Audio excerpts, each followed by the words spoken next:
political party ni pé kí ẹ̀rí ẹni tí ó dìbò tí ó ṣe dáadáa tí ó yege nínú ìbò tó bá dì. Nígbà tí Adelabu dé àwo kíṣẹ́ mi gan kọ́ tẹ̀ ni mo decide agbéra wa akóra wa lọ sí ìlú Àbújá níṣẹ́ mọ́ díẹ̀ ní tèmi àwọn yòókù wà ní àwọn tó jẹ́ senior tèmi wọ́n wà ní Àbújá.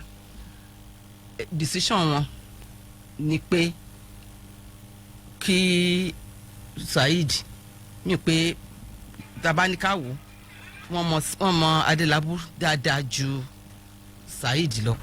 Saheed jẹ́ ọmọ ẹgbẹ́ gidi tó dẹ̀ ti ń support wa and I give it to him.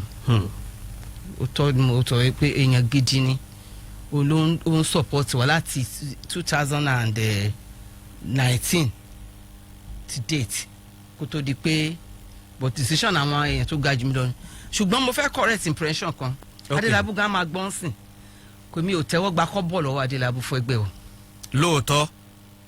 Adelabu ò fẹ́ anybody ní kọ́bọ̀ nínú ẹgbẹ́. Ìyẹn ṣòro láti gbàgbọ́ o.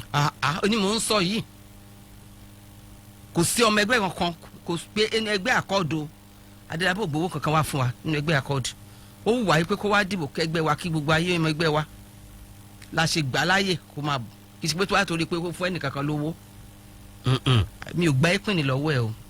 Bẹ́ẹ̀ bá gbẹ́ lómi ọgbà. Kò sẹ́ni kankan tó gbowó àwọn ẹ̀sìkò mi ò gbowó lọ́wọ́ ẹ̀. Kò gbowó kankan wá sínú ẹgbẹ́ kò dẹ̀ gbowó lọ fún àwọn èèyàn mi l'Àbújá tó wá sọ fún mi.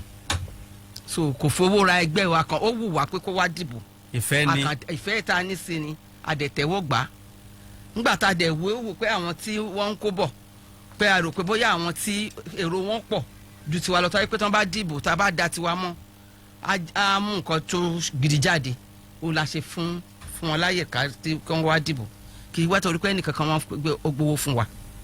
ẹ lọ Àbújá báyìí orí bá ṣe tẹ dìbò tẹ wọlé iṣẹ́ kan bẹ́ ńlẹ̀ tí ilé ìgbìmọ̀ asòfin àgbà Nàìjíríà ti buwọ́lù wọ́n wá tarí ẹ̀ sáwọn ìpínlẹ̀ àní pé kíjọba àbílẹ̀ ó dá dúró inú ètò ìṣàkóso àtowónà wọn nítorí pé ni wọ́n súnmọ́ àwọn èèyàn lẹ́sẹ̀ kúkú jù kí ìdàgbàsókè kó débẹ̀ ẹsẹ̀ kúkú ń bàdàn bí yìí yàtọ̀ fáàrin ìgboro tọ́nà débẹ̀ inú kòtò àti gegele làwọn èèyàn ń gbé ojú ọ̀nà ọ̀dà mọ́ àwọn afárá ti já lọ́pọ̀lọpọ̀ bí ò bá síjọba àbílẹ̀ àwọn nǹkan yìí ò ní yá kánkànkan gómìnà nìkan ò lè dá gbogbo ẹ̀ ṣe ìkíní ààyè sí kíjọba àbílẹ̀ ó dá dúró ó sì máa function bó ṣe yẹ kó function.